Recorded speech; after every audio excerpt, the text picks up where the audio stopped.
আজি মোৰ ভিডিওটো বন্ধাকৰ পৰা ষ্টাৰ্ট কৰি দিছো দেই ৰাইজ যদি আপোনালোকে এবিধ কি বস্তু চিনি পাইছে তেনেহলে আপোনালোকে মোৰ ভিডিওটোত কমেন্ট কৰিব নাপাহৰিব এবিধ বস্তু মই এগৰাকী মানুহে লৈ আছিল মই সুধিলো হাও এইখিনি কি বস্তু আপুনি লৈ আছে এই বন্ধাক তেখেতে যে ক'লে এইখিনি খাই বৰ ভাল লাগে আৰু এয়া টেঙা বস্তু হয় তোমালোকে বনাই খাই চাবাচোন সো মই আৰু দেৰি নকৰি লৰা লৰিকৈ কিনি আনিলো আৰু এয়া মই পুৰা কাটি আছো বনাবৰ কাৰণে পুৰা ৰেডি কৰি আছো কি বনাম আপোনালোকক কৈ আছে দেই গাইস এয়া মই বনাম জুল শাক বনাম এয়া মই দালিত ধুনীয়াকৈ দি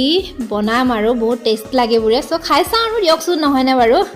সিটিটো আকৌ এইখিনি সময়তে মাৰিব পালে জানেনে কেনেকুৱা লাগিছে বাৰু ভিউটো পুৰা এই যে ফিল্মত যে দেখাই ধোৱা ধোৱা কি মজা লাগিছিল ন গাইস আৰু এইফালে মই পুৰা টন্নকে পুৰা ঢেকিয়া পছাত লাগি আছো গাইস কিবা আছে বা নহলে আকৌ যদি কিবা থাকে আকৌ পেটলহে যাব সো সেইকাৰণে ধুনীয়াকে চাই মই পুৰা বাছি লৈছো এয়া মই ভাজি বনাম আৰু গাইস তাৰ পাছত মই এয়া লৈ লৈছো ভাতৰ কাহি দেই গাইস পেট পূজাটো কৰিবতো লাগিবই গাইস পেট পূজা নকৰিলেতো আৰু জীৱনত একোৱে নাই সো এয়া ফটাফট মই পেট পূজা কৰি লৈছো আৰু মোৰ ডিউটিও আছে